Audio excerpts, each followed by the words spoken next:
Yes, hello everyone. Welcome back to another weekend review show here on Cúilín Media. I am joined here by Liam White. The two of us are going to kick the show off, and then hopefully we'll get Aaron and Matthew along to join us at some point of the show. But we are going to run through all of the action from the Gaelic Games world across a very, very busy weekend. I mean, Liam, let's be honest. If we're talking club championships compared to intercounty, there's nothing like trying to cover the club championships in terms of volume of games. There's absolutely no comparison whatsoever, to be honest with you. The intercounty season is much easier to cover, to be honest, because like whatever about say covering the games in Munster or Leinster, or say in the hurling, you're covering 2 games there and maybe 3 games there. That's 5 games, whereas you go into each one of those counties, there could be 5 games to cover in one county, 3 to cover in another, 6 to cover in another. You nearly have no time to go through all of them. But do you know what? We'll do the best we can, and we'll knock a laugh out of some results that have already gone against some of our predictions this weekend. But as the great Shane Stapleton once said with Michael Verney, we put our name on the block, and we've stuck it out there. Yeah. You know, once we get them wrong, there'll be plenty of people queuing up to take shots at us for the ones we got wrong. And to help us go through it all, we're calling in the squad as well. We've got Aaron Prendergast joining us here. Aaron, good to have you with us. I was mentioning there's nothing like covering club championship, is there, for volume, like in terms of the amount of games, the amount of competitions. I mean, just reading through the posts that Matthew put together for the Statsman page and for Cúilín Media, I mean, it was seriously hard picking through all them notes, trying to pick which games to cover. Absolutely, yeah. Like, it definitely felt like a weekend where club championships came alive and everything else. Like, there was a lot to go through. Obviously, the Waterford final, some big games in Kilkenny, Kerry club semi-finals, some big games obviously in Dublin as well. And then some interesting games in Offaly as well. So yeah, there's definitely a lot to go through. Certainly, probably can't imagine we'll get through absolutely everything in the show, but definitely anyone who's tuning in, do let us know in the comments as well, like what games you watched. Let us know as well what talking points you had, and yeah, hit the like button, subscribe, all that jazz as well.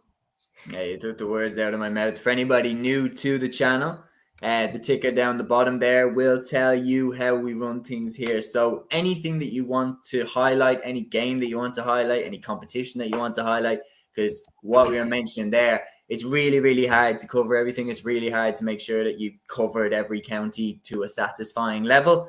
So please do let us know if we missed the competition, if we missed the cup, if we missed the goal, if we missed the score. And yeah, let's dive right in. Peter asking about, is Matthew still with Sarah's backroom team?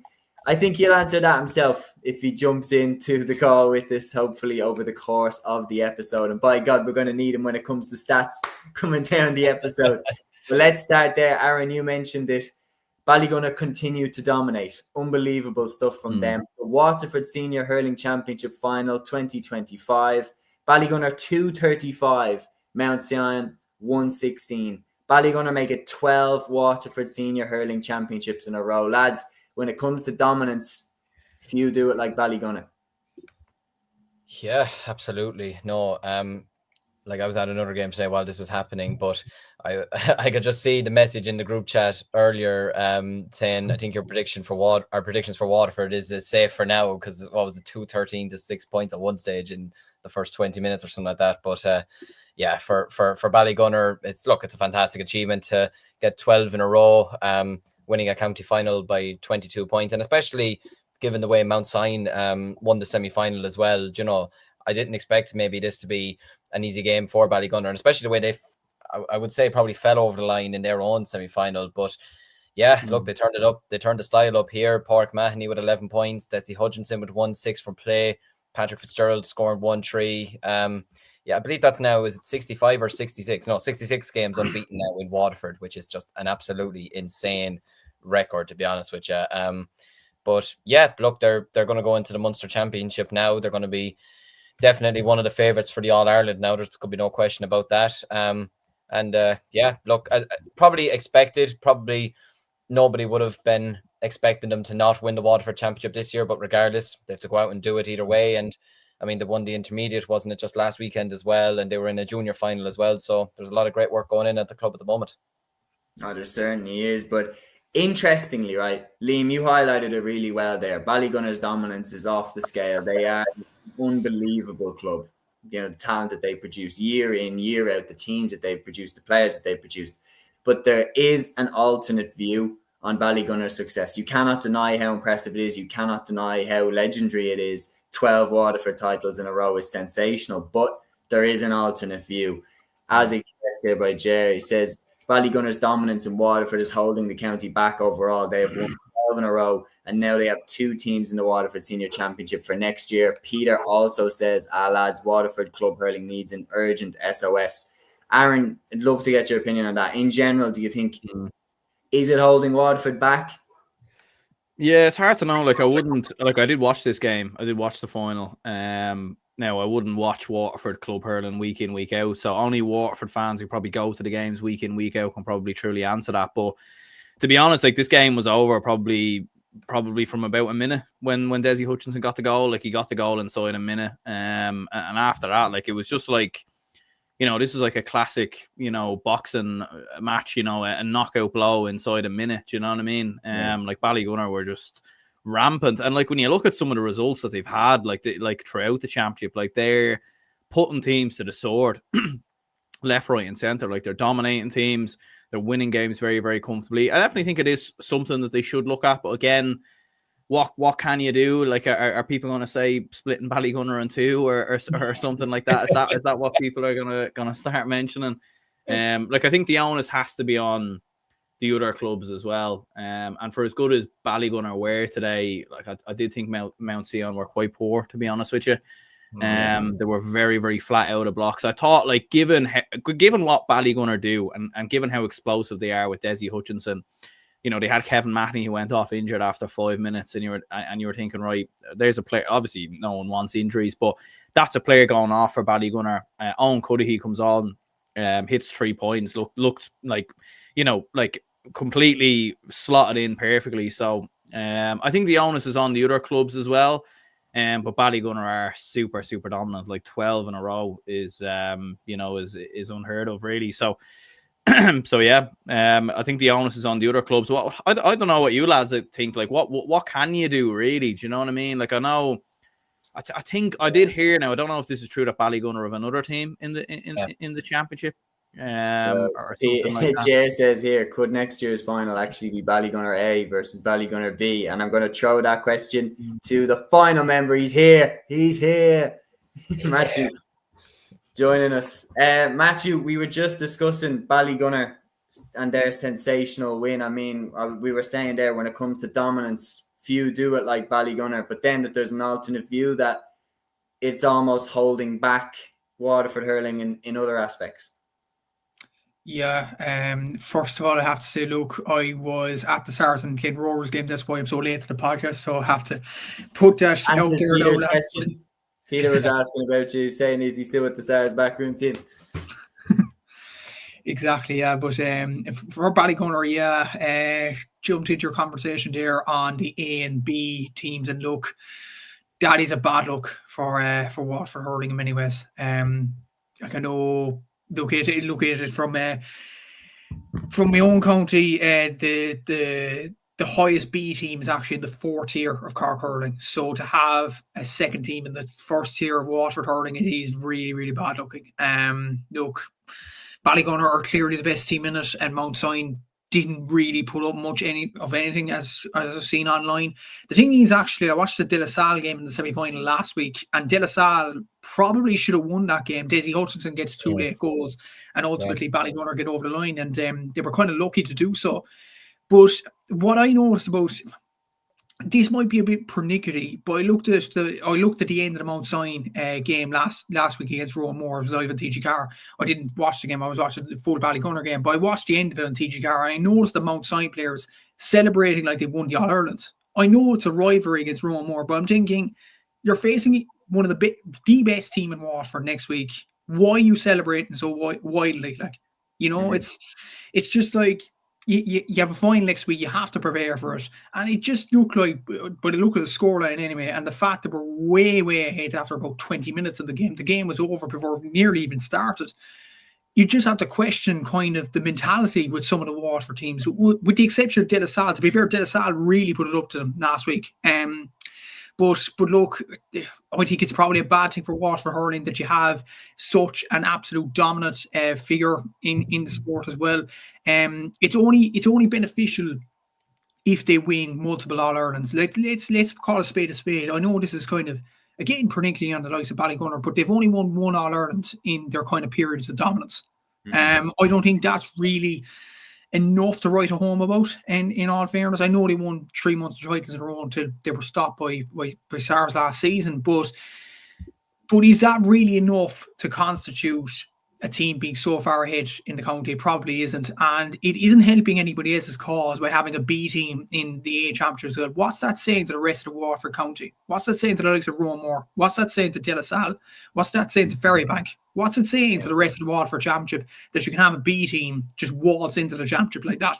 I mean, I think it's wrong at so many levels. In all fairness, there is positives. I get there is positives, but I just think for the competition for the Waterford Championship, people look at that every single season and think, what is the point of watching it?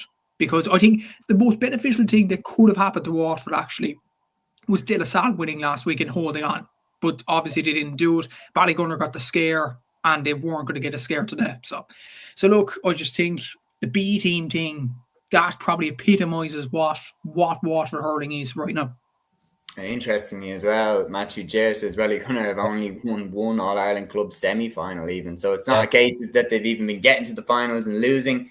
They have tended to slip up either in the semi-final stages, which is where they lost to Thomas's. That was one that really jumps out, where that was an All-Ireland there to be won by them. And like that was a year that Ballyhale had been taken out early doors and by O'Loughlin Gaels. That was an All-Ireland that I think, looking back on, if I was in the Ballygunner side, I'd be thinking that's one that we should have won.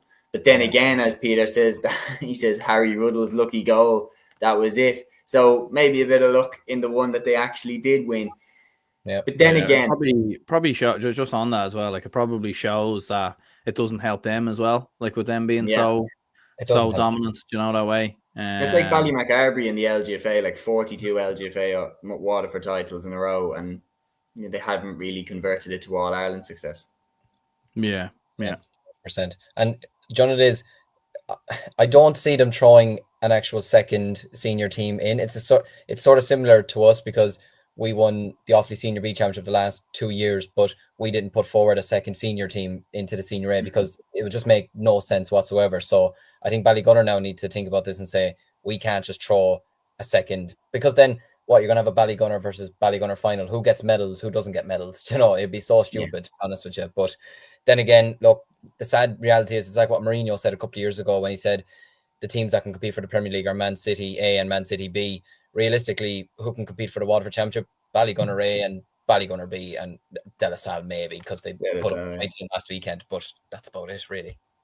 Yeah. But again, I do think with Ballygunner, it's like you have to catch them on the hop as well, because there's no question about it. Ballygunner have the Waterford Hurling Championship completely on lockdown, like 12 championships in a row. And the other thing is as well, Aaron, you're looking at the result that they pulled off there against Mount Sion.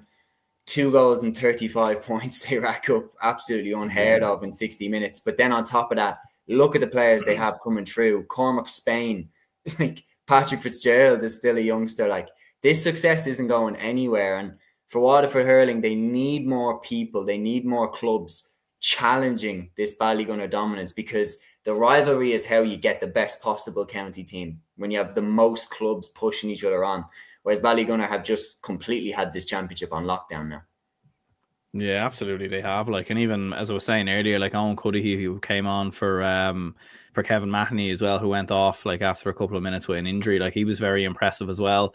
You obviously seeing Pat Fitzgerald in there, you know, like obviously young lad still. Obviously, he's been in the team a couple of years now. He scored 1-3. So yeah, the conveyor belt is incredible.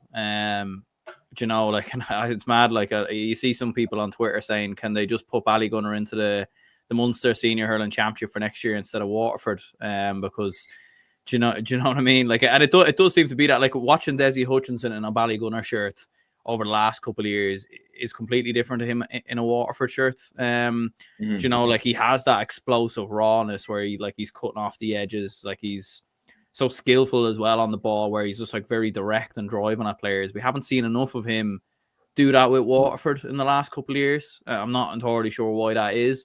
But him in a Ballygunner shirt is phenomenal. And it was very evident from that opening goal. And as you said, like Cormac Spain, obviously there was a shout to Harry Ruddle there as well. So like there's so many players that just keep on making the breakthrough. But look, as much as it's a problem for Waterford, it's great for the county of Waterford to have, you know, they've clearly got players kind of coming through there who, you know, can go on to the county panel potentially in the next couple of years. So whilst there are positives or whilst there are negatives for like the competitiveness of the Waterford Hurling Championship, there is positives still for the Waterford county team maybe in the next few seasons. Well, it means that there's a conveyor belt there.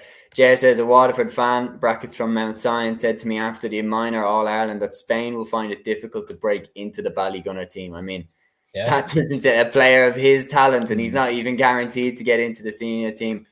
But the question is, and Liam, I'll go to you for this one for obvious reasons, as you'll see, Matthew. But Liam, it's like, don't mean a thing without the ring. That's out. That like Ballygunner, their goals are clear. They want to win more All-Ireland Club Championships. They want more than just the one that they won a few years ago.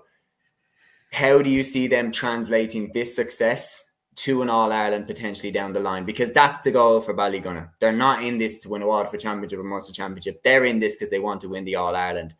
How do you see them going up against now other champions from other counties after this? Well, I suppose they need to be going into every single game with the mentality of we are the best team, and that's that. Because, like, and they need to go into every single game with a fighting mentality more than anything. Because for me, that's the big reason why Sarsfields bet them in the Munster final last year. Sarsfields were hungrier on the day. There was more grit about them. They wanted to win the dirty ball. They wanted to go at them at every single opportunity. And Ballygunner were almost scared in a way that somebody was actually putting it up to them. Same with St Thomas's 2 years ago. I know they won it on a penalty shootout, and look, a lot of that is luck at the end of the day, and St Thomas's are a good team.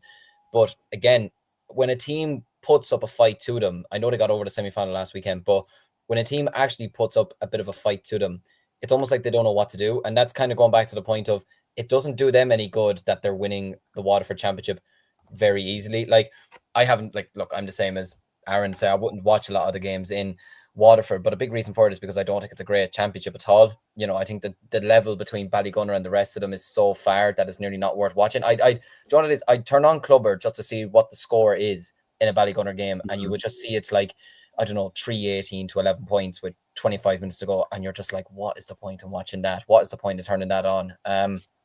But yeah, I just think they need to get a bit more grit about them. I think they need to go into every single game and say, right, not every single game is going to be like the Waterford. Actually, do you know what it is? From now on, no game is going to be like the Waterford Championship. Like, no matter if it's Na Piarsiagh or if it's Doon or if it's even Kilmallock or anyone else from Limerick, whoever they face coming out of Limerick is going to be tough, and they're going to be hard, and they're going to want to beat them without doubt.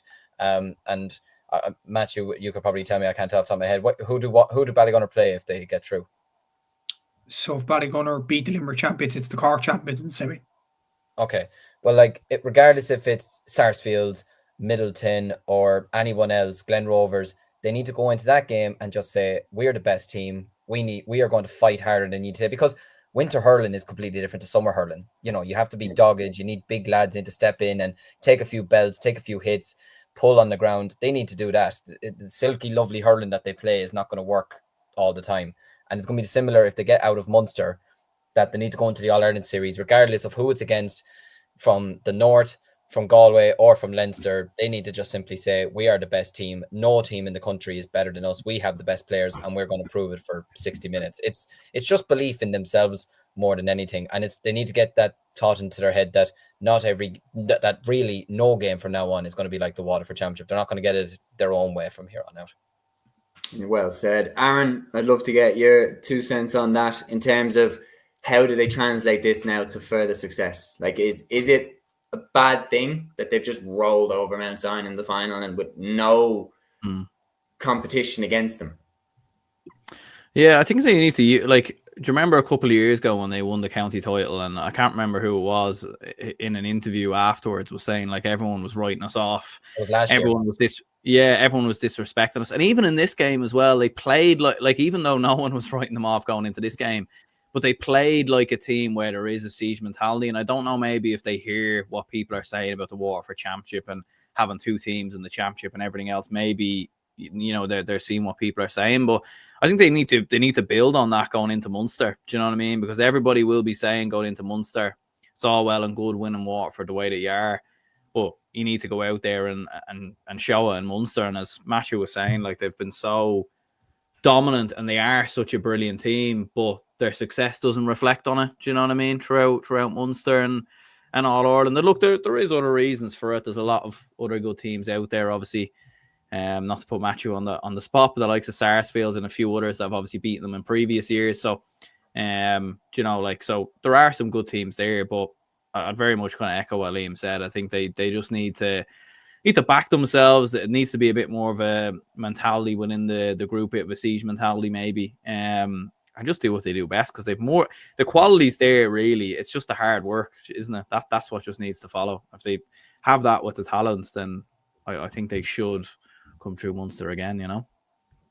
Interestingly as well, our good pal Jer from Clare, he's picked all 4 Clare teams to trouble Ballygunner, all 4 teams that are in the semi-finals. But Jer, we would very much appreciate your input for this next part of the show, because we are going to move on. Massive congratulations to Ballygunner, a sensational win, 235 to 116. They claimed their 12th Waterford Hurling Championship in a row. We'll move to the Clare Senior Hurling Championship quarterfinals, and the results for these games are as follows. Clooney Quinn 120, Fecal 111, so that's the reigning champions dumped out of the championship. Era Og Ennis 321, Ina Kilnamona 117, Kilmaley 121, 6 Mile Bridge 18, and Ballier 213, Clonlara 16 points. Who will I come to first? Bing bang boom de boo. I will go to Matthew first. Matthew, unbelievable. Fecal, the reigning defending Clare champions, are no more.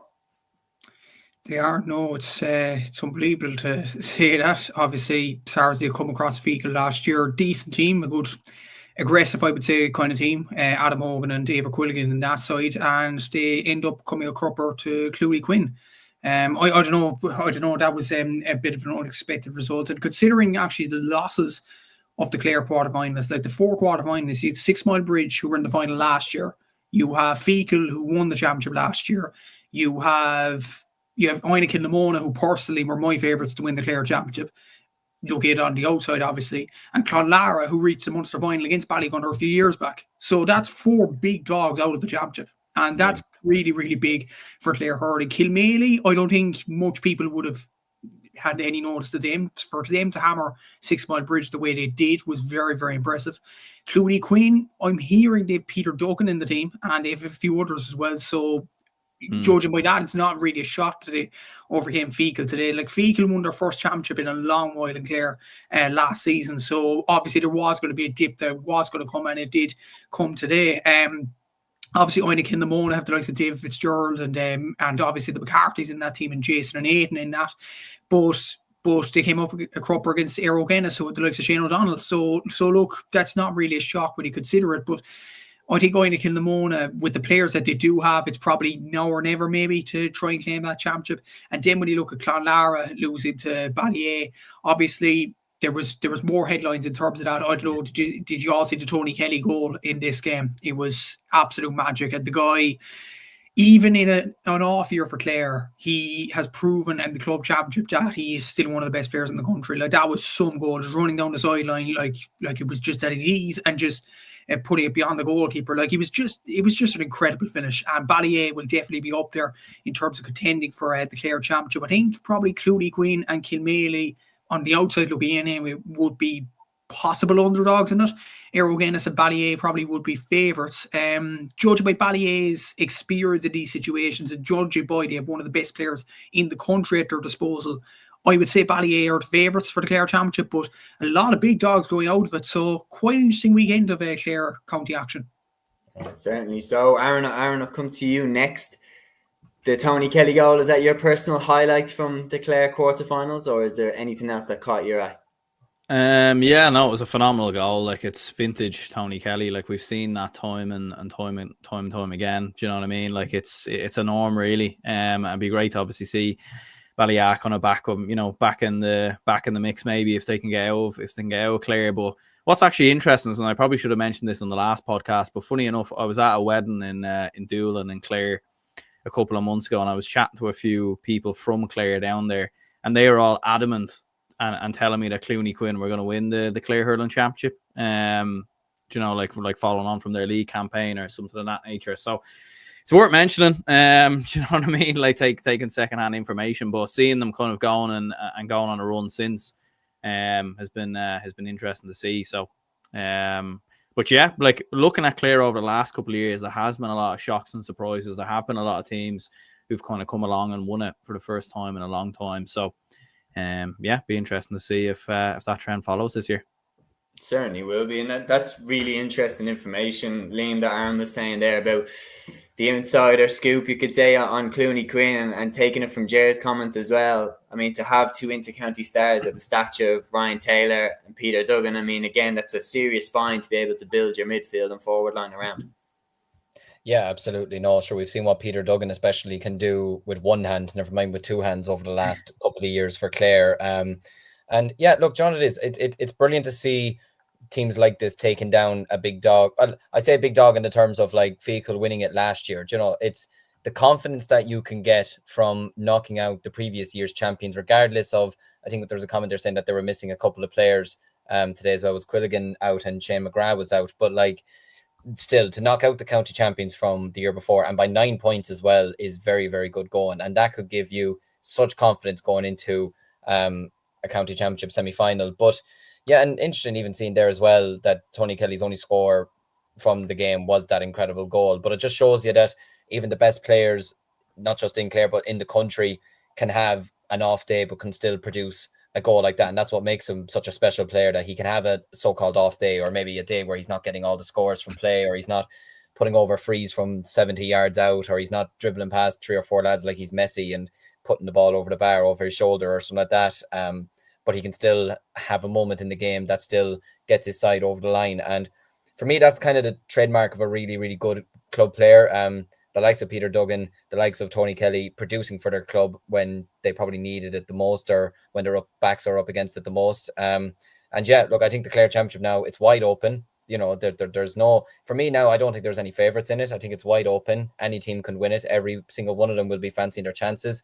Even seeing, I saw it earlier today, Clonlara being knocked out, you know, a team that, like Matthew mentioned, winning the Clare Championship a couple of years ago, getting to the final, and in dramatic circumstances in the semi-final that they won it as well.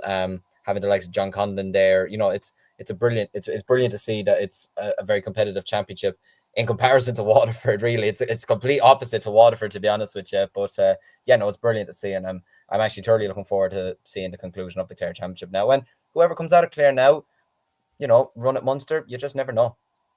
Yeah, you know, you really don't. Like, it's a real Shark Tank when you jump in there. I mean, Ballygunner already booked their place in. That's one of the heavyweights returning again. So God knows who's going to join them, but they are going to be stacked. Interestingly enough, Jer has given his prediction, so as to who he thinks will win the Clare Championship. He says Éire Óg Ennis are the form team at the moment. It's wide open, wouldn't rule out any team, but Clooney Quinn would be the outsiders at the moment. Very interesting. And Jer, as far as people I know are Clare fans, Jer definitely is probably the biggest Clare fan I know. And well, I've never met Buff Egan, so we'll see what happens. But Jer, I'd back you to know more about Clare hurling than Buff Egan anyway. We'll run through quickly some of the Tipperary and Galway results together, because some of these caught my eye. So we'll start off with the Tipperary ones.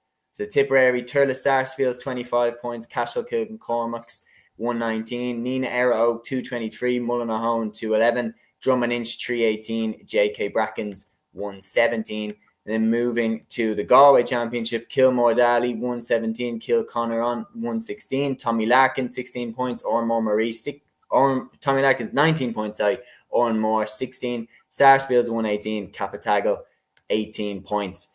Liam, I'll go to you first. Is there any results there that jump out at you? I suppose Turles Sarsfield being out of the Tipperary Championship is a bit of a shock. I was chatting to Ronan Maher there just was it last month? Jesus, the weeks have flown by. I think it was last month anyway, or it was a couple of weeks ago anyway.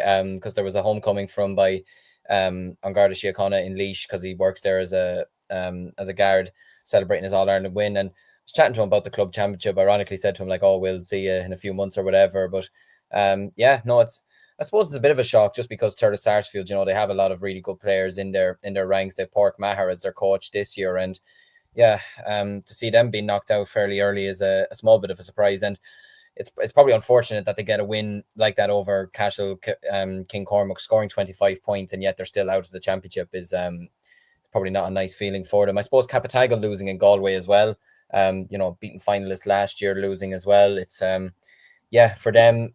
Look, I still think St Thomas's are the strongest side in Galway. Regardless, they had a win over Athenry today as well by 3 points. A very closely fought game, but I suppose Capitagle maybe losing and Turles being knocked out. Nina Airog, I think, could be a team that could be underrated and could be a potential threat to win the Tipperary Championship this year. I think the Tipperary Championship is wide open. I wouldn't say the Galway Championship isn't wide open, but I still think St Thomas's are probably the strongest side in it. But in terms of tip, I don't know who'll win that. It's very hard to predict at the moment.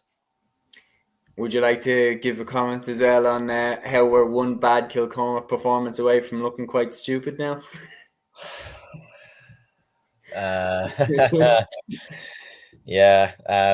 Look, we played Shinrone there just a couple of hours ago.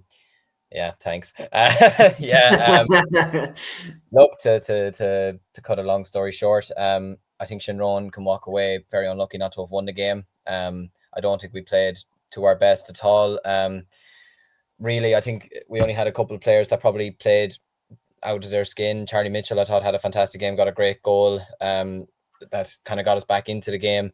Adam Screeney got 3 points from play, or was it 4? I think it was 3 points from play he got. The ball wasn't probably delivered to him as much as maybe we would have liked. Had a chance to win it at the end. But the draw now means we finished second in the group, in Group 2, and we're going to be facing Ballygunner now in 2 weeks' time in a repeat of last year's final. And look, Ballygunner lost to Burr yesterday, and they've not been having the best of seasons themselves. And this could be the game that really both clubs probably need, to be honest with you, because we've both probably not been at our best so far this season, if we're being quite honest with you, especially us. We've not been playing to the same levels as we did last year or even the year before. It'll be a feisty enough contest in 2 weeks' time between us. Not much love between us on the pitch, so it'll be an interesting enough contest. But the result of that, Shinrone will be playing Kildare in the quarterfinals as well, which will be an interesting contest as well. Belmont are into the semi-finals after playing a relegation final last year. They're in a semi-final now, so fair play to them. And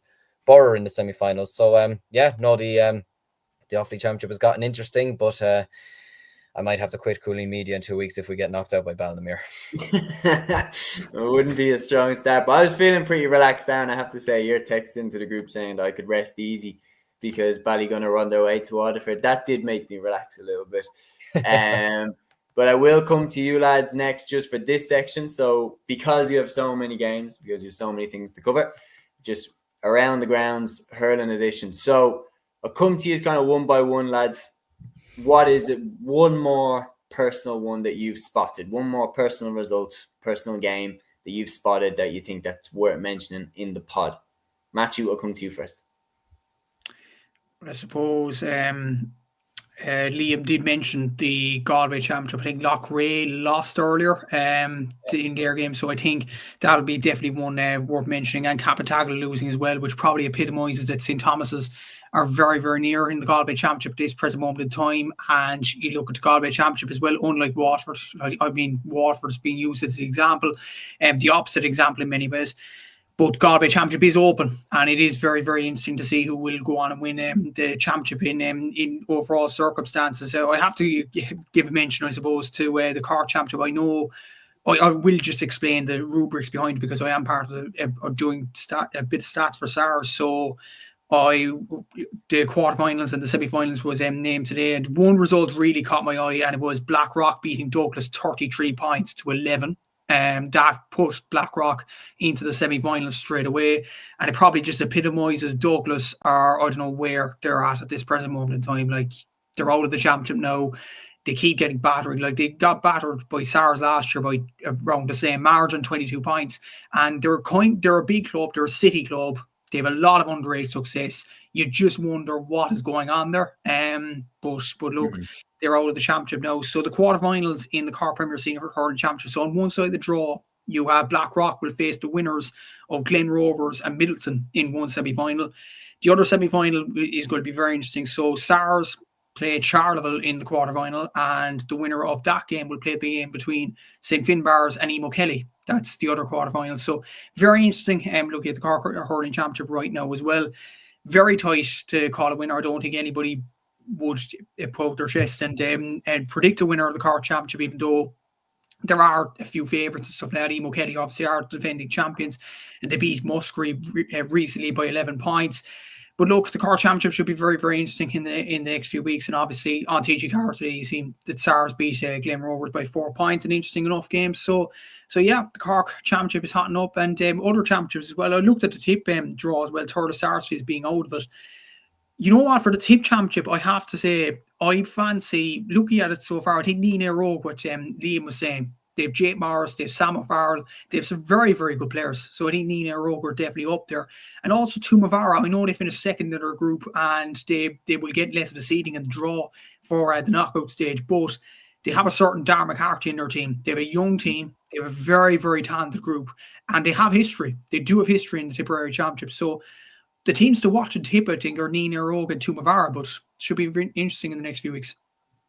Very much so. I mean, Tumavara, when you remember, they have a forward as talented as he is and as confident as he is right now, fresh off the back of that All-Ireland final where, I mean, all the red cards would have been more than forgotten about when he puts in a performance like that. I mean, the penalty was one moment where it was like everything's going right for him and for Tip here. Aaron, anything that caught your eye hurling-wise before we move on to a different code? Yeah, like I suppose on Saturday, like I watched the Ballyhale Shamrocks game against Dixborough. And they were very impressive, to be fair. Like, it was very comfortable. It was 221 to 117. So it was like very impressive, really. Like, Dixborough probably weren't really in the game. There was a couple of moments where it looked like they would kind of come back into it. But Ballyhale just kind of kept them at arm's length. Owen Cody was very impressive. Brian Cody was also very impressive as well. Of course, not the Kilkenny legendary manager. There is also a hurler in there. I'm not too sure if he's a relation to Owen, but he's in the Ballyhale Shamrocks team. So he was actually probably their best player, to be honest. Joey Holden was very good as well. So yeah, dominant stuff from Ballyhale, and still confident they'll win the All-Ireland. Yeah, I mean, they definitely would have a point to prove, because people are sleeping on Ballyhale Shamrocks here, and if they get going, they could take some stopping. Matthew has his hand up, which is unbelievably polite. Go ahead, sir. we just have to mention, I have a bone to pick with the Kilkenny Championship. Of course, he's good at defending his prediction on Ballyhale, but any Kilkenny fans, please comment down below. Why are you still in the league phase at this present moment of time? Why haven't you moved into the Championship? I mean, crazy. It's a bit of a weird structure in Kilkenny. I have to say, because like a lot of championships have started, but Kilkenny, for some strange reason, they kind of intertwine their league and the championship, which is I don't know, it's a bit weird.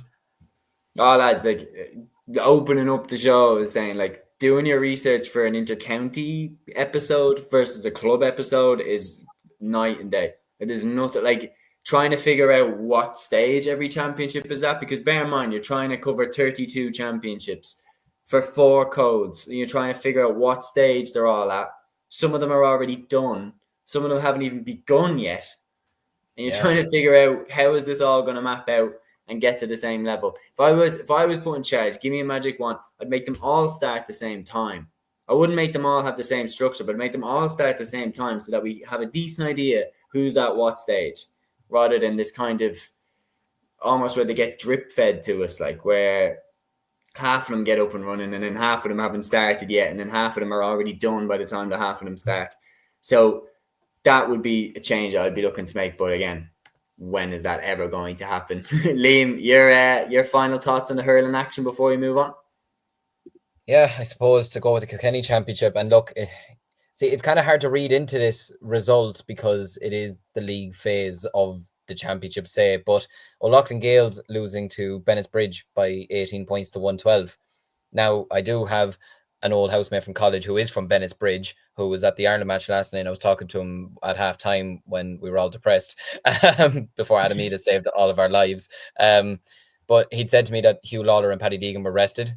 So maybe in a way, it's kind of hard to maybe judge that. But as he said to me as well, he was just happy that Bennettsbridge have now survived this year because they were worried about potentially going back down. But yeah, I suppose that one just kind of jumped out at me. And even though they were maybe missing those two players, and look, it is only the league phase of the championship, I still find it strange as well. I completely agree with Matthew, to be honest. It's a strange kind of setup, but it's still a result that might rock O'Loughlin Gaels, that might make them think, okay, we might be missing our two best defenders along with the Mikey Butlers and the Jordan Malloys, whatever, but we're missing two players and we're not able to win this game and only scoring 112 as well. They might want to look at that and think, right, we need to get better from here on out, especially after the way that they fought back to beat Ballyhale the week previous, or was it 2 weeks ago? Do you know, the performance levels was just not the same this week. But yeah, no, look, fair play to Bennettsbridge. It's a great win for them. O'Loughlin Gaels will try and forget about it and try and move on for the next day anyways. But yeah, one result I wanted to mention as well, just a high scoring game that happened up north. Dunloy 5-23, St John's 3 goals in 19. I wish that game was broadcast. Well, it probably was broadcasted somewhere, but Jesus, that would have been a cracking game to watch. Yeah, no, that definitely was one that jumped off the score sheet to me, just looking through. Matthew, your post on Saturday, which, by the way, fair play for getting them posts up. I mean, the amount of studying I'd say them posts take. My personal highlight was Liam, that result. Then on top of that, you're looking at the LAOIS Championship, big win there for Cam Ross, big win for Rathdowney Errol. And then you've got obviously still Clough Ballacolla getting a victory there. Kind of nasty scenes at full time with that as well. They're the obvious ones to challenge, given that you're very close to it. Are they untouchable in LAOIS or Clough Ballacolla? Somebody beat them? Yeah. I wouldn't say they're untouchable. Stephen Picky-Maher's not there this year. He's a big miss for them. They'd lost to Rathdowney Errol and Camross in their previous 2 games. So this win over the Harps was actually very, very badly needed, to be honest with you. And similarly enough for Camross, I was chatting to Dave Cully, their manager, a couple of days ago, and he said himself that had they lost to Clough Ballacolla, they'd have been out of the championship. So I suppose the two of them at the moment probably haven't been at their best all season, but Camross are starting to pick up a bit of form now. Obviously had a great win over Abbey League St. Lazarians, who themselves have had, like, they won the league earlier this year. They were in the final 2 years ago, but their championship form has fallen off a cliff. They drew with Castletown. I was actually ironically at their game against the Harps because I was doing some work for the radio station that night and it just happened to be on, so I said I'd go to it. And the Harps should have won that game by more. I think it was only 3 points in it in the end or something like that, but can't just remember off the top of my head. But yeah, they genuinely they looked well off the pace, and they've kind of looked well off the pace all season. Their previous game that they lost as well, they were well up at one stage and then they just capitulated as well. So yeah, they've not been going as well as I thought they might have. But look, I think ultimately it probably will still be Camross and Clough Ballacolla, but Rathdowney Errol put up a great fight to them last year, and they've already beaten Clough Ballacolla this year, so they'll be ones to certainly watch out for. But yeah, the LAOIS Championship, I think it'll be those 3, and if I was to throw in maybe another name, I'd probably say the Harps. Yeah, no, I mean, the Harps definitely did put it up to Clough in that game, and that's why it was so close. Peter says Rathdowney Errol are due one. Where in LAOIS are the Harps? Off the top of the head, I honestly don't know. We just know them as the Harps, and off the dome, I definitely would have known that. To be honest, I probably just shouldn't have opened that comment. Anyway, we'll have a look now. We'll move over to football, and Aaron, me and you should be doing the heavy lifting here because we're moving to the Dublin Football Championship, because Dublin had its last round in the group stages of the Football Championship across this weekend. I was commentating on Saturday and Sunday, so I did 3 games in total. But here is the results put up by the WGA official Twitter page. You can see there, Group 1, Nafina beat Ballantyre St John's by 1 point, and that was a straight knockout game. Whoever won that went into the quarterfinals in second place in the group, behind Ballybowden St Enda's, who made it 3 from 3. They beat Vincent's 216 to 12 points. In Group 2, Ballymun finished strong to beat my club, Whitehall Columkill. I'm still heartbroken. 27 points to 118. We played well, but Ballymun just had a little bit too much for us going down the home stretch. Castleknock then beat Temple Oak 124 to 211 to qualify in second place behind Ballymun in that group. In Group 3, Lucan beat Raheny in what was a straight knockout game as well to claim second place, because Oola got 3 from 3, beating Thomas Davis 319 to 212. While finally in Group 4, you can see Kilmacud Crokes there with a very impressive win over Sylvester's 223 to 114. They also made it 3 from 3, while Clontarf saved their bacon. They needed to beat Jude's by at least 4 points to get into the next round, and they beat them by 4 points, 115 to 111. So Clontarf qualifying second. That means that the quarterfinals are as follows. Ballymun Kickham's are going to play against Na Fianna. Ballybowden St Enda's are against Castleknock. Coola are going up against Clontarf, and Kilmacud Crokes are going up against Lucan Sarsfields. Aaron, as a fellow Dub, what are your thoughts of the Dublin Championship so far? Yeah, look, I was on mute there. Yeah, look, it's been very interesting so far, and like some very interesting results, to be fair. I think the best game probably the weekend was Na Fianna against Lucan Sarsfields, like or against Ballantyre St John's. Like they won it right at the death. And like you have to feel sorry for Ballantyre. Like they actually, like they clawed their way back into it. They got a penalty in the second half to bring it back, and then they were a point up going into the final couple of moments before Na Fianna were able to pull it back and win the game in injury time. So you feel for Ballantyre there. But yeah, no, the two games I mainly focused on were, I suppose, obviously the game that was on TG Cahir, like Whitehall and Ballymun Kickham's. And yeah, I think Seamus, you'd be eating your hair out a little bit. Like obviously I live in Whitehall as well, so I obviously wanted them to win as well. And you were kind of a little bit shocked, to be honest, because Ballymun were down to 14 men. Whitehall were 3 points up at one stage. Ballymun were struggling. But one name that you might be all familiar with, who basically won the game on his own, Dean Rock. I mean, like, what a player! Like, I mean, he still has it. He could still play for Dublin, I'm convinced. Get him back into the team, even though he's actually going to be in the backroom team. Funnily enough, but we just get him in the main team as well. He was phenomenal. So yeah, he was kicking 2 pointers. Like kind of going into the final couple of minutes, he kicked a couple of brilliant 2 pointers, and yeah. Whitehall, they kind of just ran out of steam a little bit, to be fair. Like I thought Enda O'Donnell was probably their best player. Very explosive. He was very good. Obviously, Cormac Costello had a couple of moments as well. Missed a few frees towards the end of the game. But yeah, huge for Ballymun. And to be fair to Ballymun, they showed a lot of character. Like, and their character has often been questioned over the last couple of years, especially with players getting older. Do you know that way? Like they still obviously have Dean Rock in there, Paddy Small, James McCarthy, but it has been in these kind of tight games where they've often kind of slipped up a little bit. So that was absolutely huge from absolutely right. Dean Rock and Cluxton could maybe both play, to be honest with you. And then yeah, like another big win by Oola as well, to be fair. Beating Thomas Davis by 10 points. They actually didn't have Con O'Callaghan. He didn't actually play in the game. They were still able to breeze through it. Charlie McMorrow, I thought, was their best player. He scored 5 points. He was very impressive, and he's definitely one to maybe keep an eye on for Dublin. Noel O'Callaghan with 1-2 as well. Cal Doran with 1-1. So it was a game that Oola didn't need to win. They could have lost this and still gone through, but big win. And then some other kind of big results as well, like big win for Kilmacud Crokes as well. Castleknock getting a huge win. And obviously, as you said, with Clontarf, like saving themselves towards the end. So, looking forward to the quarterfinals now. Certainly so. And I am going to throw this back to you, Aaron, because just watching the games, like over the last 2 seasons, there's no question about it. 3 out of the last 4 seasons, there's been a Dublin club in the All-Ireland Club final. So Dublin have had a huge say on who's going to be the All-Ireland Club football champions. And looking at the championship this year, there are 3 teams who in their group have gone 3 from 3 and nobody's laid a glove on them. That's Kilmacud Crokes, Ballybowden St Enda's and Oola. All 3 of them look sensational right now. Which out of the 3 has impressed you the most so far?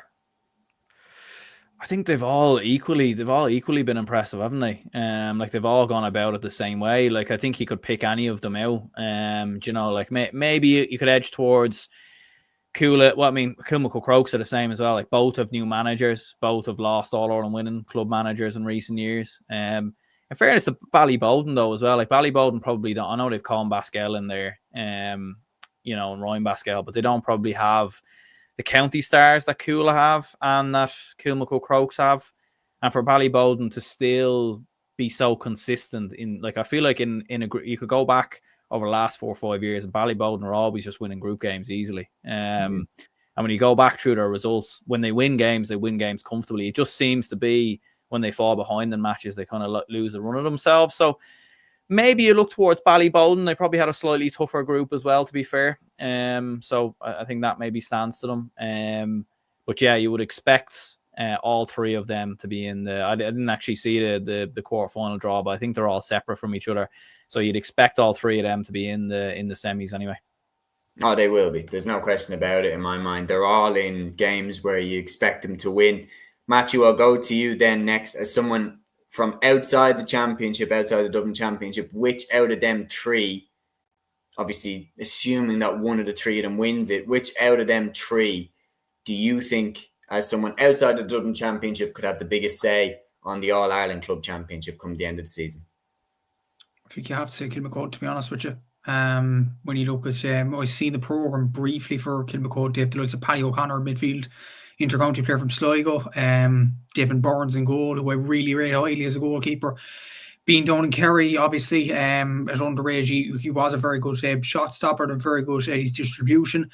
Paul Mannion and Shane Walsh as well, they have some really, really good players, and they also have a bone to pick as well. That the fact that they lost the Dublin final while having an extra man last year, which I think they'll be kicking themselves about. Coola, with the greatest respect, I think Coola, they won their first Dublin Championship, if ever, or in a long time anyway, last season. So will they have the same will about them again this year? I'm not sure.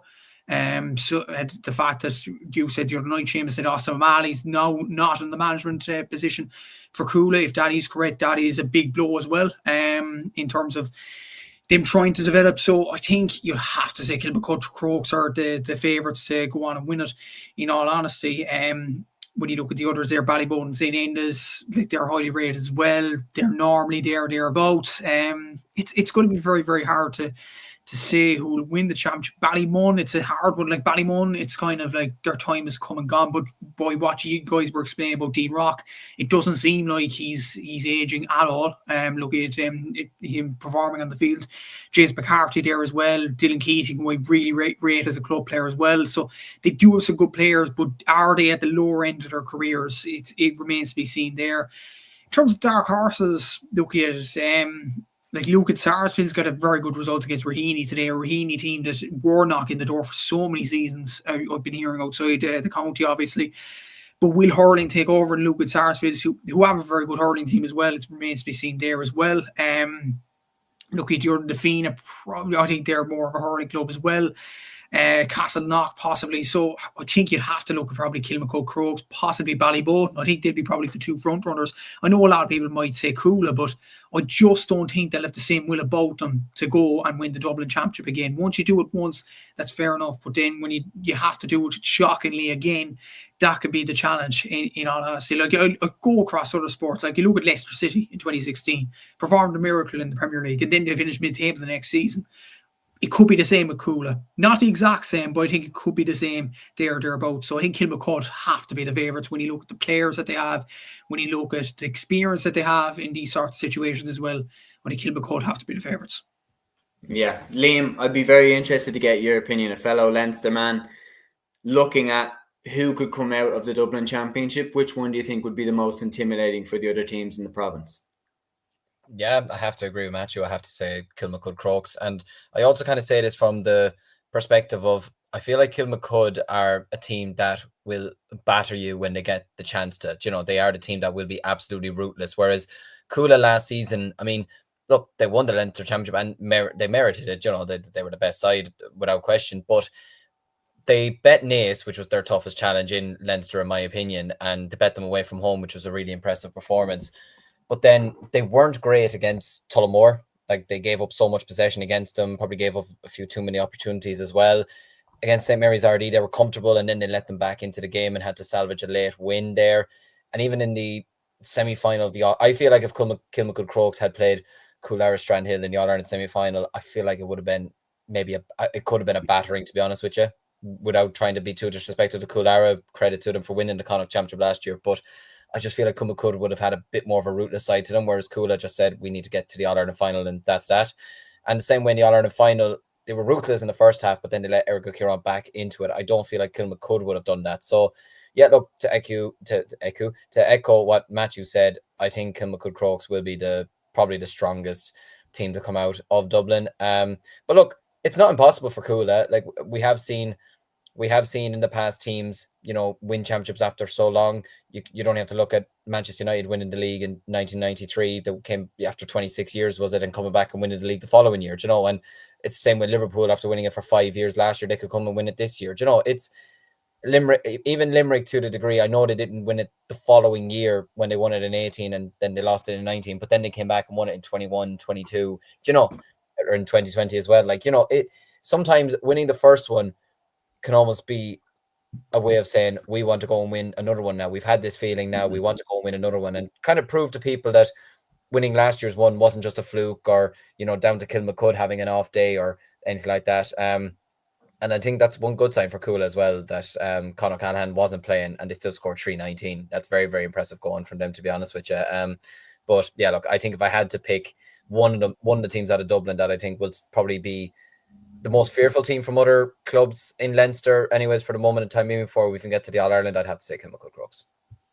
And there's no question, Crokes definitely do have an aura about them. Like, I've seen teams play against Crokes and I've seen them make mistakes. Like, I've seen teams that wouldn't make mistakes against other teams, but there is a fear factor about Kilmacud now. When you look at, like, they had one move in the game I was commentating on Saturday where Paul Mannion got the ball and he laid it off to Paddy O'Connor, and Paddy O'Connor then laid it off to Shane Walsh. And I was like, Jesus Christ. Like, in a club game, like, you have them three in your forward line, or Paddy O'Connor was operating more around the middle, but, like, outrageous the strength and talent that they have in that side. And then it's usually the likes of the Darren Mullins and Hugh Kenny's that actually do the damage, because you're so obsessed with stopping Walsh and stopping Mannion, and Darren Mullen always chips in with 1-2, 1-3, and he actually got one of the goals at the weekend against Sylvester's.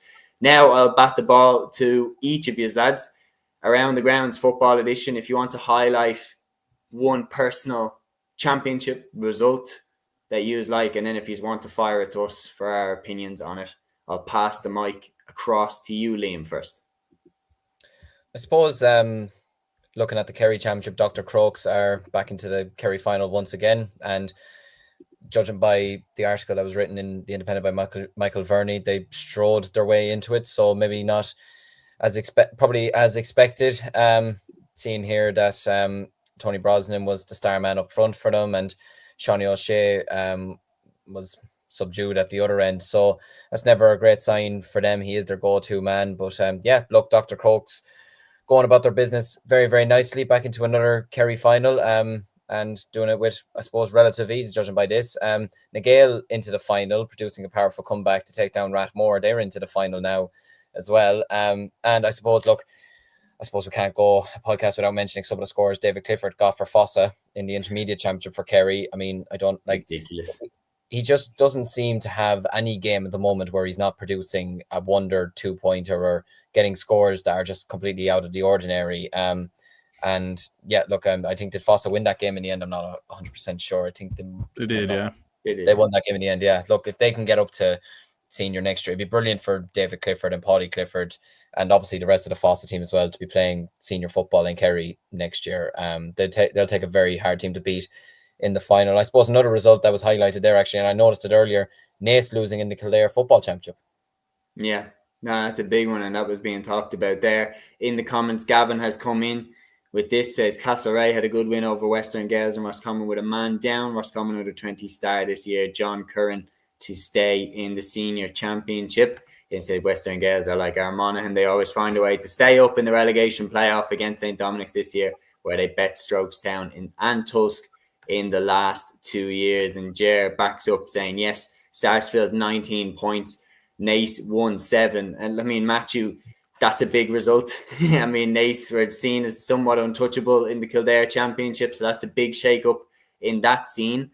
But what else caught your eye this weekend?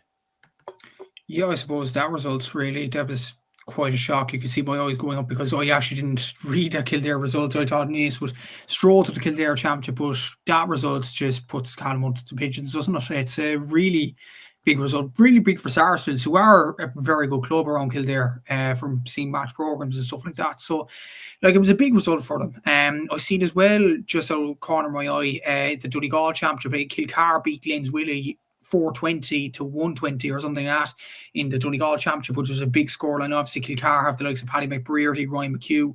Glenswilly have the likes of Michael Murphy in their team. So that was a big result for Kilcar to get over them. It'll be interesting to see the end of the Donegal Championship. Obviously, Guido, Neve Quinnell, be interesting to see how they progress in it as well. Talked about Naas falling by the wayside in Kildare, the championship. I seen as well, just before we went on air, St. Lomans from Westmeath actually lost their game this weekend as well to Mullingar Shamrocks 214 to 116. So it may be a weekend where the favourites kind of topple over, in all honesty, as well. Some other results in the Mayo Championship, Ballacolla got a big win as well in the Mayo Championship. They obviously some very interesting results there. Brave, got a big win over Ballintubber, Belmullet. Very good win from their point of view.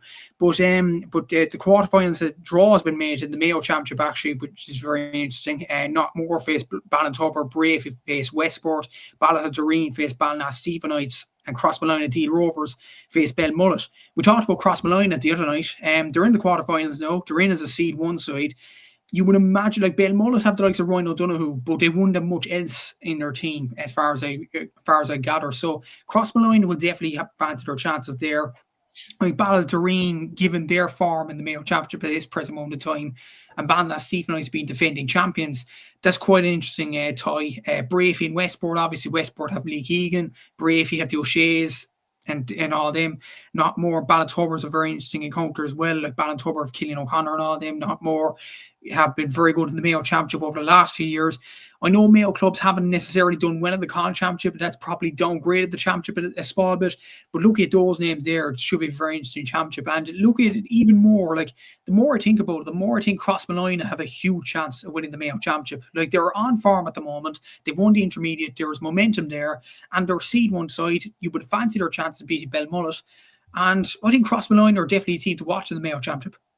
Yeah, me too. And I think you've got the enthusiasm and the youth that Kobe McDonald has brought into the team as well. Like, he's looking like a superb talent for the future. Aaron, what else kind of caught your eye before we move on to the last 2 coats? Yeah, no, I think the big one was Naas losing, like, especially for Philly McMahon, like, going in as Naas manager. Like, it's obviously, as Dublin fans, we want to see him succeed. We want as many Dublin managers to be up there, but it's a difficult one really for Philly McMahon, because like he's like, because Naas have been so successful, like, if that goes wrong, then it's you know what I mean? It looks like it's squarely at your door, doesn't it? It's not kind of a great look, but no, maybe 2 results we're highlighting were in the Monaghan Championship. So Clontarf beat through a 224 to 214. I don't know if you lads seen the point Conor McManus scored. Basically scored a 2-pointer from inside his own half. Should have been a 5-pointer. Yeah, like absolutely outrageous. And then Scottstown as well. Like, they beat Cromartin Shamrocks 6-18 to 310. So they're motoring along nicely, to be fair. We actually didn't. I had a few people who messaged me from who were Scottstown fans. Like, after our predictions, we didn't even mention them at all during that predictions video. So maybe Scottstown probably deserve a bit of a shout as well. They do obviously have a good bulk of the Monaghan lads in the team. But yeah, like that point by Conor McManus was insane. Like, yeah, did we get much abuse, lads? Did we get much abuse from that video? Kilcoo fans as well in the comments. Kilcoo fans weren't happy either. Or I got something for saying poor Pierces. I'll probably get something now when you bring out the hurling reel about my own club now. So don't worry, I'm in that one with you. Looking back at my predictions, I feel like I kind of hid. I didn't really go outside the block on any of them. the best thing was in our group chat. Was it you, Matthew, pointing out to Aaron his very first one of Newcastlewest? I think that's just like vintage, like Gaelic fan TV. Do you know what I mean? Like you go back through predictions. Like I remember I did I did a video I think back in 2023. It was like All Ireland predictions for like the entire year. And it was like a day before the All Ireland hurling semi-finals. And I can't remember who it was that lost. I think it might have been when Ballygunner lost to St Thomas, maybe. And I was predicting Ballygunner to win it, and then literally a day later they go out and lose. It's like, do you know what I mean? It happens all the time, unfortunately. But look, to be fair, I think Newcastlewest are still alive, from what I know. I think it's a group stage, so I think they're still there. But it's probably not a great look. I remember one year. I can't remember what year this was, but I think Nemo Rangers. I'd predicted Finbarrs to win Munster, and the Nemo Rangers beat them. And I think I said it to you, Matthew, that I fancied Nemo to go and win it from there. And then Nemo lost the next game to Clonmel Commercials. And I looked at Clonmel and I go, Michael Quinlivan, Jason Lonergan, like Kevin Fahey, like these fellas have a good team. Do you know what? I'll back Clonmel Commercials. So I got on the podcast, I back Clonmel Commercials. Then Clonmel Commercials lose the next game to Newcastlewest. So I said, do you know what? I'll back Newcastlewest. Newcastlewest then lost to Arrow again in the semi-final. I was like, Newcastlewest lost the final to Kierans. Newcastlewest lost the final to Cairns, yeah. And Cairns hadn't even won the Kerry Championship that year. They'd lost 3 games or something, and then because by virtue of winning the was it the county one or the club one? They won the club one. So then they just got put through, even though Dingle had been miles better than them in the most recent championship, and they got to the final and lost to that East Kerry super team with the Cliffords and all the Austin Stacks boys and everything like that. But anyway, we'll carry on with our coverage of the entire weekend. There's more games that we need to cover. There's more games we need to get through. I want to highlight one result in particular. Matthew, I'll go to you to start off for this. It's from the Meath Senior LGFA Championship. So when we were highlighting the LGFA Club Championships, so Matthew, when we were talking about the LGFA Club Championships, we were talking especially about Leinster, and we were saying you are looking at Kilmuckle Crokes or maybe a Nafina or maybe Sylvester's as the front runners to win Leinster. But if there's one team, in my opinion, that can challenge them in the province, it's St. Peter's Dunboyne. They beat Dunmore Ashbourne 119 to 1-5. When you have a player, a forward of the capability of Emma Duggan, you have someone to build a team around, and that's a superb win for them there. It's a brilliant result, yeah. And they probably wouldn't have been talked about in terms of the Meath Championship because of how strong the Dublin teams have been over the last few years. Like I remember a few years ago, actually, Dunboyne, they still had Vicky Wall in and round, as far as I remember. And she wasn't playing AFLW at the time. And they played, I think it was Kilmacoe Crokes, the Dublin champions, and Kilmacoe just wiped them, even with Emma Duggan and Vicky Wall in the team. So, like, there is always that enigma saying that, look, the Dublin Championship is probably stronger than the Meath Championship. You mentioned Sills there. You mentioned some other teams, like Kilmacoe are clearly the best team in it, and they do have some outside influence, the likes of Alvin Davern from Galway, Niamh Cotter from Cork. Like, they do have some outside influence in that team as well, not just Dublin players. Whereas Dunboyne have mostly Meath players, and that is a big kind of carrot to take from that as well. So yeah, it's difficult to see a Meath LGFA team win the whole championship, but at the same time, it's not impossible. Like Dunboyne do have some very good players, particularly Emma Duggan in their team. And when you look at the other Meath results as well, Dunshaughlin beat Cinchinstown 2-14 to 9 points. Dunshaughlin were in an AIB semi-final or final a few years ago as well. Dave's a group of good players in that team as well. Navan O'Mahony's won 4-15 to 111 over Nafina. D Rangers beat Oldcastle 115 to 6 points. I think D Rangers were the intermediate All-Ireland series last season and have the likes of Orla Duff in that team. So look, Dave's some good players as well. They'll still be up there in terms of contending for the Meath Championship, but St. Peter's Dunboyne look really, really serious at this present moment in time. Why I wouldn't have them up there with Kilmacoe Crokes at this present moment in time, even with their development stage and stuff like that, it's because they're missing Vicky Wall. Like, obviously, Vicky's gone down to AFLW. That's a huge loss to them.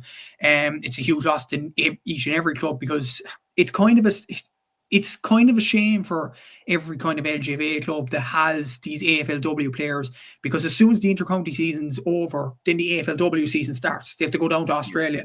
So they can't play club action then. which is a shame. Obviously, we've had this discussion on plenty of our podcasts before about LGFA players and AFLW. Is it actually a benefit to the game? The fact that the clubs are missing these players as well, the fact that some AFLW players come back and they're almost in a professionalised environment, could that be an effect to other LGFA players and stuff like that? Obviously, that's probably a discussion to talk in more depth in another day, but I think missing Vicky Wall will be a big miss for St. Peter's Dunboyne. Brilliant results. I think they'll probably do well in the Meath Championship, but I think still Kilmacud Crokes, you can't look past him to go on and win the Leinster Championship this year.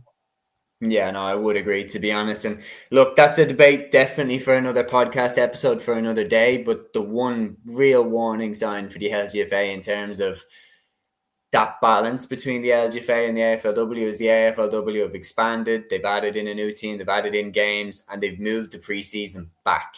So they've moved deeper into July territory, which is kind of when the finals are supposed to be. So I think over the next few years, we're going to see more and more of a conflict, because on top of that, the amount of girls going over now, there's 40 Irish girls going over. It used to be 3. And personally, I wouldn't be surprised if you see a Premier League-esque style thing where every club will be allowed to have 3 Irish girls playing for them or 5 Irish girls playing for them or something like that, where they would want to guarantee a certain number of places. Because, you know, as Mike Curran was saying, the man behind the AFLW Ireland, it's not like the Irish girls are going over and just filling slots. Like, they're going over and dominating. Like, they are absolutely killing it over there. From the fantasy points in the first week, lads, he said, this is according to Mike, 7 out of the 9 top players were Irish. Like, they're killing it over there. Like, Vicky Wall, Blahin Mackin, like some of the best that we've got, and they're over there killing it. So fair play to them, but it is something that it's not 100% positive. There definitely is worries in there somewhere about how will it impact the LGFA game, because if that perception is that all the best players are going, then the next best players might want to go as well. And then you find it hard to keep your best players playing the game. So we'll see how it develops in the future. But don't forget, lads, there was a while, I don't know about you, but there was a while where I felt like a lot of male players were leaving as well. I remember Aaron, when Kieran Kilkenny went over for a trial and everything like that, and I thought that potentially he wouldn't play for us anymore. So I feel like this is a phase. We'll see what happens, and time will do its thing. But we will move then to Camogie. And Liam, I'll come to you for this. There's key games in the Camogie Championship.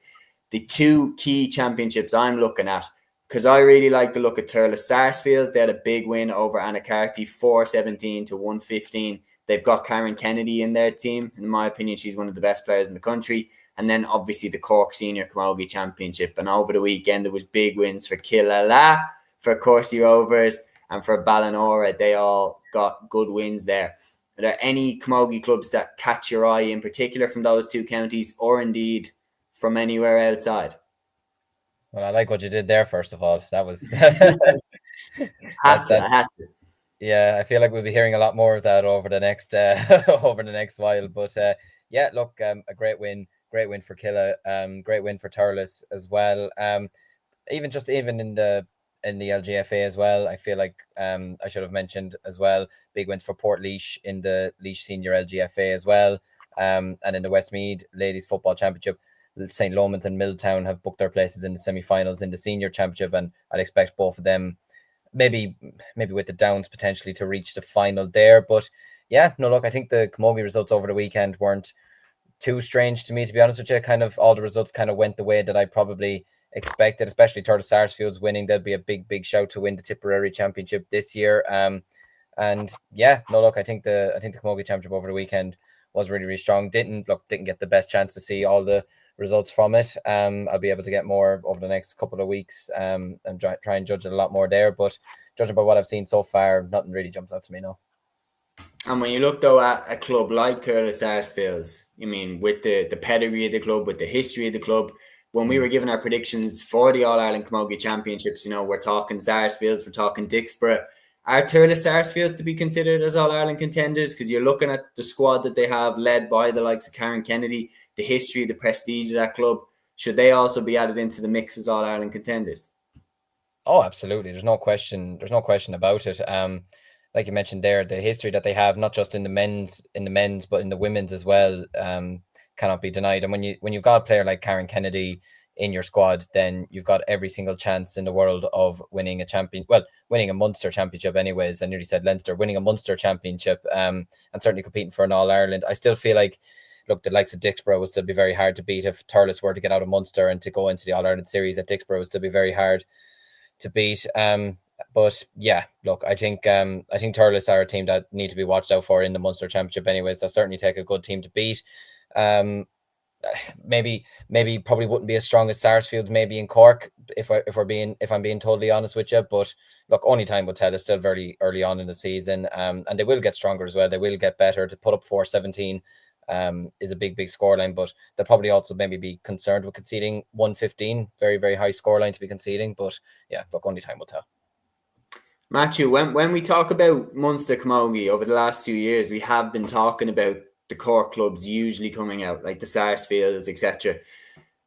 Can a Tipperary club or a Clare club or a Waterford club, can any of them challenge the core clubs and knock them off their perch this year? Well, something did happen like that last year. Obviously, True Clonlara won the Munster Championship last season.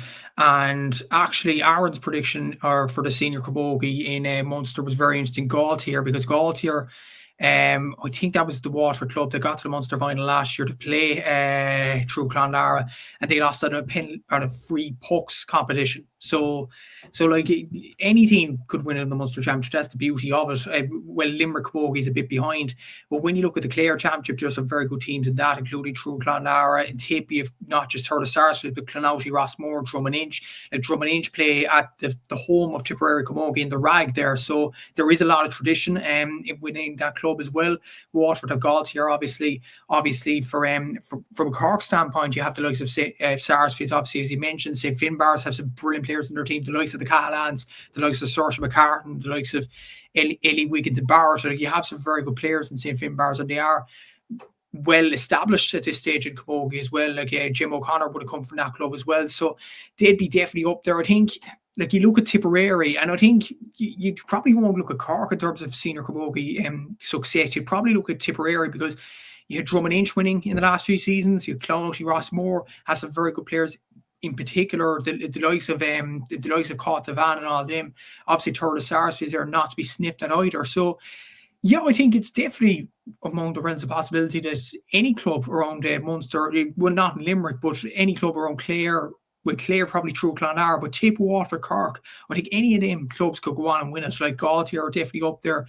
Obviously, Thurles Sarsfields, the likes of St Finbarrs, they're all up there. So it'd be very interesting to see who wins this championship, because when you look at Leinster, it's kind of close shop. It's either St Vincent's, Dicksboro, or potentially Pilltown if they come out of Kilkenny.